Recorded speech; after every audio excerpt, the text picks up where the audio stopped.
So we're going to revisit some of the properties that we've seen. This was done on the last night of class, but since some of you weren't here, it wouldn't be a bad idea for us to revisit these. So just quickly, a negative raised to an even exponent would be positive, and a negative raised to an odd exponent would be negative. This is, of course, inside of the parentheses. This is all found in chapter 2, and I'll give you guys the pages as we go forward, just so you guys can refer to them at your own time. So the first property is found on page 37 of the textbook. Okay. And the first property says that x to the a times x to the b equals x to the a plus b power. So what this means is that if we are multiplying two bases that are the same, we're going to add our exponents. For this property, I'll demonstrate just a couple of examples. So we have x to the third times x to the eighth, which would give us x to the 3 plus 8, or x to the 11th power. A to the second times a to the 10 would give us a to the 2 plus 10, which is a to the 12th power. I'm just picking some random questions from the book. These are some that we might have explored already, but x to the 7th times x to the 7th times x to the 7th. Again, because all of our bases are the same, we can add our exponents together, and we get x to the 21st power. You have to also keep in mind when you have coefficients in front. So the coefficient on this first term was -6, and here is 9. So we have to also keep in mind to multiply those together. So -6 times 9 would be -54. Remember that if there's no exponent written, there's a 1. So x to the 8 times x to the 1 is x to the 9. And y to the 3 plus 2 is y to the 5. I'll do one more just so you guys are okay, and then we'll go to the second property. So 2x to the 7th, y to the 3rd, z. 8x squared, z to the 9th, and -4x to the 3, y. So we're going to multiply all three values. 2 times 8 would be 16. 16 times -4 would be -64. X to the 7, sorry, this is a 3. So 7 plus 3 is 10. 10 plus 3 would be 13. 3, there's no y term here, and then there's a 1, so that would be y to the 4th. And then there's a z to the 1 here, and a z to the 9 here, z to the 10th. That's your first property. Property number 2, also found on the same page, deals with dividing bases that are the same. So x to the a over x to the b would be the same as x to the a minus b. Now in the book they use a and m as the, a is the base and m and n as the exponents. But it doesn't really matter as long as your bases are the same, you will use those rules. So let me demonstrate a few of these. So we're going to start easy with a to the 13 over a to the 5th, which would just be 13 minus 5, which is 8. Y to the 21 over y to the 10th, which would be y to the 21 minus 10, which is y to the 11th. Again, we have to be careful about having our coefficients, the numbers in front of your variables. So 27 divided by 9 would be 3. A to the 15 over a to the 7 would be a to the 8. Oh, I'm sorry, a to the 8. And b to the 3rd power. One more, just to make sure. So -15, a to the 10th, b to the 17th, c to the 12th, all over -9, a to the 7th, c to the 6th. 15, well, the two negatives will become positive. Now 15 is not evenly divisible by 9, but we can reduce 15 and 9 by a common factor of 3. So 5 on top and 3 on the bottom. 10 minus 7 would be a to the 3rd. No b terms, so the b to the 17th will stay. C to the 12th minus 6 would be c to the 6th, all on the top.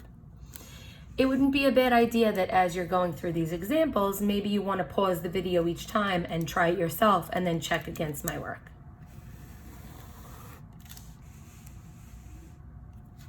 Our next property, which is a very easy one, deals with when we have a exponent that's 0. So we'll just call this property 3, found on page 38 of your book. So a to the 0 is equal to 1. Basically, any base raised to the 0 is equal to 1. The only thing you have to be careful about is parentheses. So I'll just work out a couple just to demonstrate. 2 to the 0 is equal to 1. -8. So remember, this exponent applies to what's inside of the parentheses. So also equals 1. I'd like to do these two. These are very important, so I'm kind of going to put them like side by side just to show you. So when you have 5a raised to the 0 in parentheses, remember the 0 applies to everything in the parentheses, so that's equal to 1. But when you have 5a to the 0 with no parentheses, now only the 0 is attached to the a, so this is the same as 5 times 1, which is 5.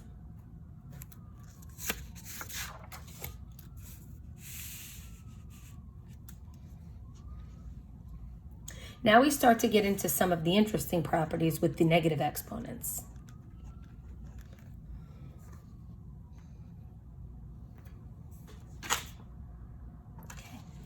So right before that, I'm actually going to introduce one more property so then we can then deal with the negative exponents.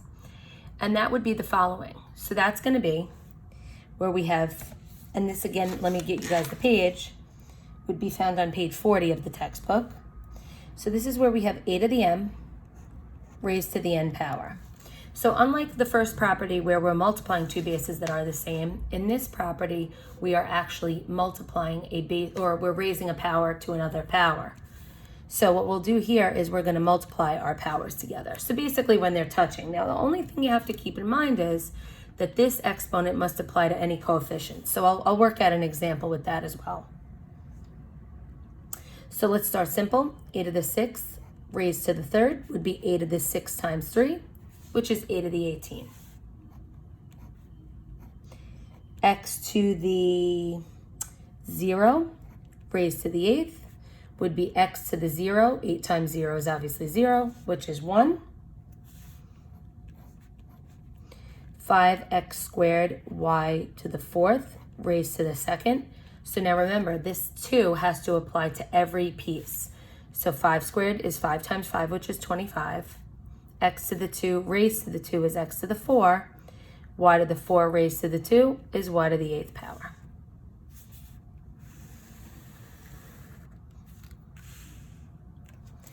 Going back, we're now going to start to discuss some of our negative exponent rules, and these can be a little bit tricky, so we'll go a little slower with these. So property 5. Oops, can't draw 5. Page 39 says that any base, let me actually get rid of that, raised to a negative exponent. So I mentioned this in class. One of the things you might want to consider is if you have a negative exponent in the numerator, put it in the bottom and it becomes positive. If it's negative in the bottom, put it in the top and it becomes positive. So basically you're just flip-flopping it. So for instance, this would become 1 over a to the n power. Let me work out a few examples and maybe it'll make a little more sense about what I mean by flipping it. So if we have a to the negative 3, 1 over a to the positive 3. If we have b to the negative 7, 1 over b to the positive 7. Now let me show you what happens in the bottom. So let's say we have 1 over c to the negative 2. Well, now because it's positive or negative in the bottom, we'll throw it in the top and it'll become positive. 1 over, let me show you this one, 2d to the negative 4th. So it's the negative exponent that we're worried about. And many of the directions will say to avoid any negative exponents. So in this case, we're going to leave the 2 in the bottom and we're going to flip that d to the 4th up on top. And this one can be left there, but normally we just write d to the 4th over 2. That's a more simple way of expressing our answer.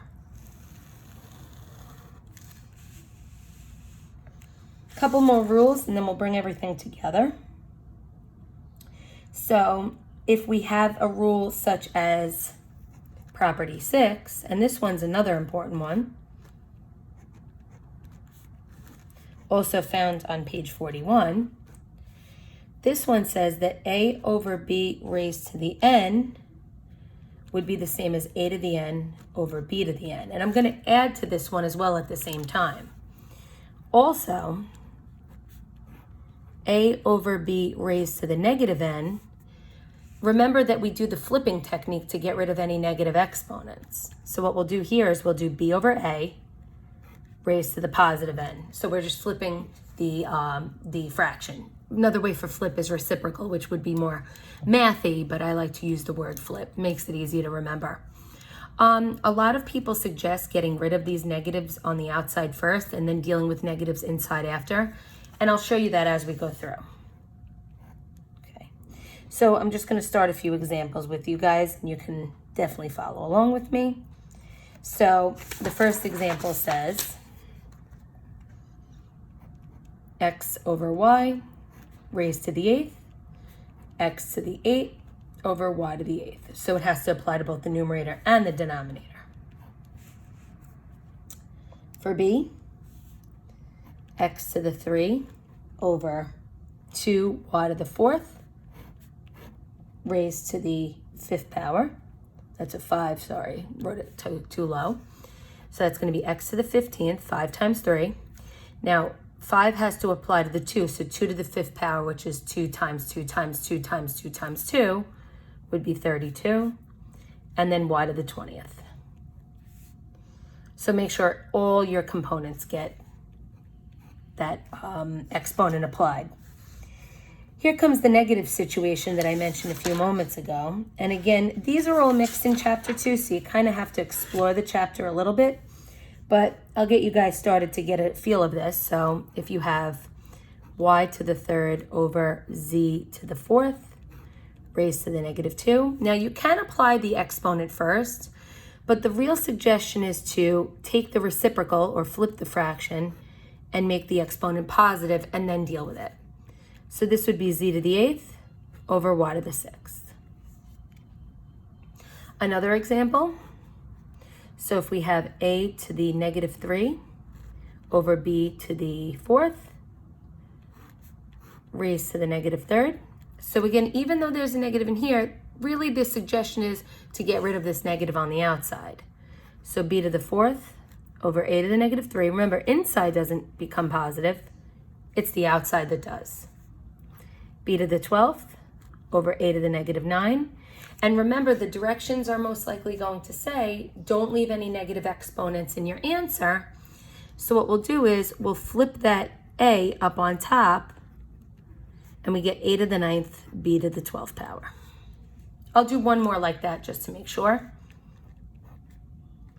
So another good example would be, let's try some coefficients. 2r to the negative 2 over s to the 8th t to the negative 3 raised to the negative 3. So again, the suggestion is to make this positive first. We'll take the reciprocal, leaving everything inside the same. And then we'll apply the exponent. So s to the 8th raised to the 3rd is s to the 24th. T to the negative 3 raised to the 3 is t to the negative 9th. 2 to the 3 is 8. And r to the negative 6 is what we're left with. And we'll just adjust these exponents accordingly. S to the 24th can stay where it is because it's positive. T to the 9th will go on the bottom because it's negative. R to the 6th will go on top to make it positive. And the 8 can stay as is. And normally we want to put the R before the S, but as long as you adjust everything accordingly, you should be in good shape.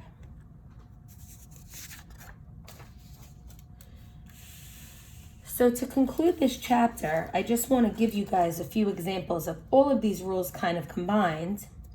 And you'll find a lot of this on page 50 of the textbook. Again, I know some of you don't have it, but I have tried to incorporate a lot of these examples on the homework.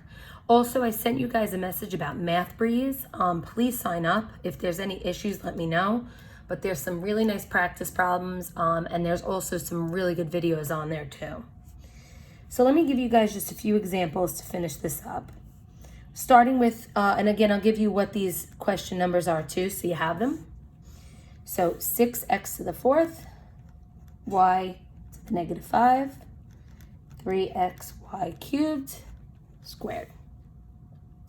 So we're going to apply the exponent first. We'll leave this 6x to the fourth, y to the negative 5 as is. And we're going to then put 3 to the second power, which is 9. Now make sure you put times because this is multiply. X squared, y to the 6. And then we'll multiply what we can. 6 times 9 would be 54. X to the 6 when we add the exponents. And y to the positive 1. Here's another one, a little more challenging. 3a to the negative 3, b squared raised to the 0. 9a to the negative 3, b to the 6th raised to the 2. Now I do remember talking about this one in class. Anything raised to the 0, guys, is automatically 1. So this whole thing right here is just a 1 now. So we just have to deal with this. 9 squared is 81. A to the negative 3 squared is negative 6, or a to the negative 6.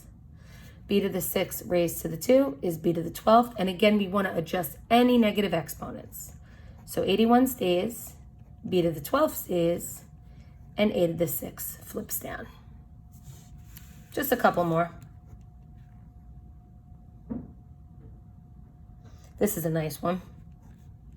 16ab to the negative 2, c to the 6th, raised to the 0, negative 2a to the negative 1, b to the 0, c to the 4, raised to the negative 3. I'm actually going to pause a minute to let you guys see if you want to try this one for a minute.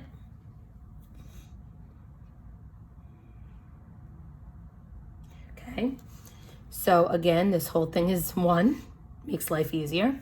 Now remember what we said, we want to get rid of this negative when we can. So we're going to take the entire parentheses and flip it in the bottom, and now it becomes positive. Well, a negative raised to an odd exponent stays negative, so that's negative 1/8. A to the negative 1 raised to the 3 is a to the negative 3. B to the 0 times 3 would just be b to the 0, which is 1. And c to the 4th raised to the 3rd would be c to the 12th. And again, we want to adjust this negative exponent to go on top. So that 1 is there, but now we can actually write it as a to the 3rd, negative 8 on the bottom, and c to the 12th power. I hope this video helped, guys. Please make sure that you check out the homework. And if any of you have any questions, feel free to email me.